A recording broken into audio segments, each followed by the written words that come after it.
A great type of cookie that I think we've all made a few times is a refrigerator cookie. These were huge back in the 40s and 50s. You'd stir together cookies, put them in a log, then put them to chill in the freezer or the fridge, and then you could just take them out and slice them.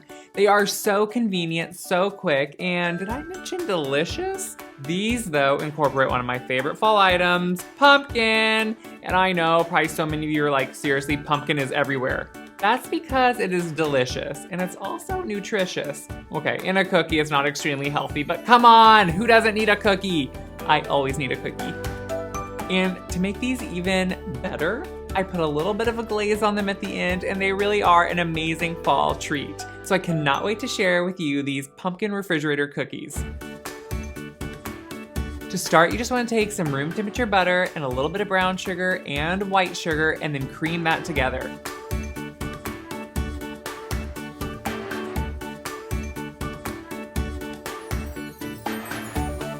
It just works better when it is room temperature butter because it just creams extremely easy. So just turn it on and let it completely cream. And that means at least 1 minute with room temperature butter, if not a little longer, until it becomes light and fluffy.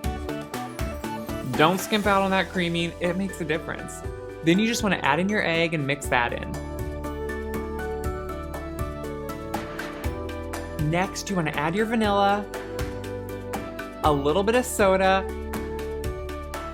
and some salt. Because what do? We always put salt in baked and sweet goods. It makes a difference, I promise. Just put it in there. Then you mix it together and make sure it's incorporated. Next, you want to add in the star of the show, the pumpkin. You can, of course, make your own pumpkin, roast it in the oven, get it out, puree it. It's a lot of work, and while I love a lot of work if it's going to be worth it, the canned stuff really is amazing. So just use it from a can because it really is amazing and it's the right consistency. Yes, I did just say use it from the can, and that may be the first and last time you hear me say something like that, but this convenience product is worth the buy. Once you mix that pumpkin in, don't worry, the batter will probably look a little curdled and chunky, and that actually really sounds gross now that I'm saying it, but that is completely normal, so don't worry. Next, you want to add in your spices. This is just a little bit of cinnamon, a little bit of freshly grated nutmeg, some ground ginger, and a little bit of cloves. Throw it in there, and oh my goodness, is it gonna smell like fall in your kitchen. It is amazing how those spices just create this amazing warmth, and the smell is intoxicating and perfect for fall. Mix those in, and then you can just add some flour. Flour, of course, is gonna bind it all together and make it look delicious.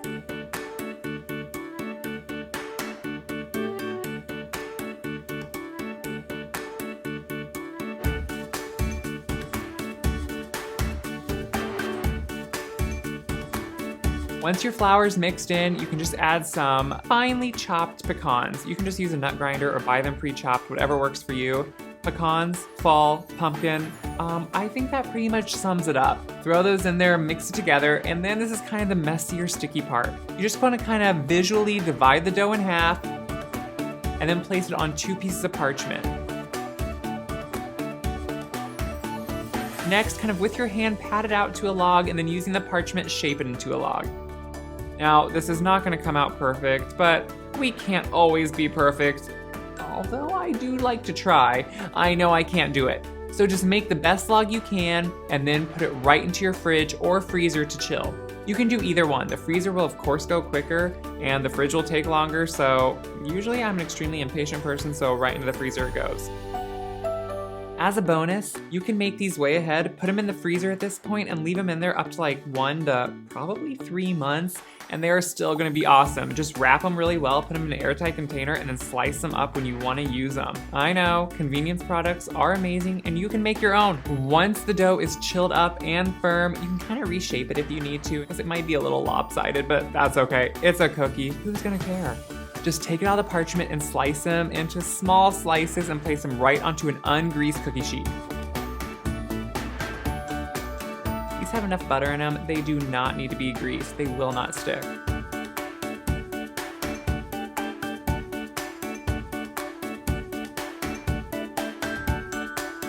Put them right into a preheated 350-degree oven, then bake them off. They will slightly puff, get a little bit golden, and firm to the touch. take them out, let them cool in that pan for a few minutes, and then on a rack. Once they are completely cool, and I mean completely, you do not want to glaze a warm cookie, you can make your glaze. The glaze is extremely simple. A little bit of milk, a little bit of molasses, which yes, that sounds odd, but it really evokes this amazing fall flavor, and just trust me, you are gonna wanna use it, and I love molasses, so of course I'm gonna use it. A little bit of cinnamon. Okay, a lot of cinnamon. It really flavors it, and I love it.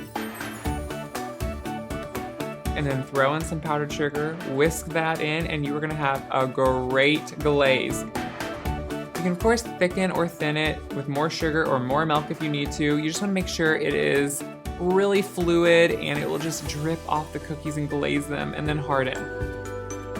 So just take one of those room temperature cookies, dip the whole top half of it in, take it out, let it drip a little bit, and then put it onto a rack.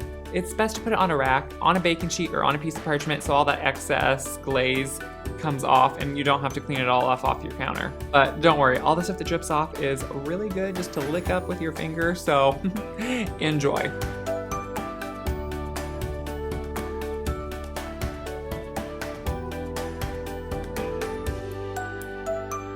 To finish these off, you can put sprinkles on them because it kind of looks festive with sprinkles, but you do not have to. These are delicious, and once the glaze completely hardens, you can throw them in the freezer like this, put them in the fridge, leave them out, eat them. I think you're gonna wanna eat them because they're that good.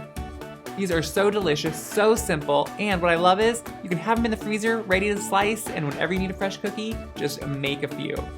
These cookies are so delicious, and I know you're gonna love them, so I can't wait for you to start enjoying fall with these. If you agree, make sure to click like on this video and make sure to click subscribe to become part of the Gray Boxwood family and be up to date on all of our videos. I love to hear from you guys, and if you wanna see more, go to thegrayboxwood.com and check out everything we've done.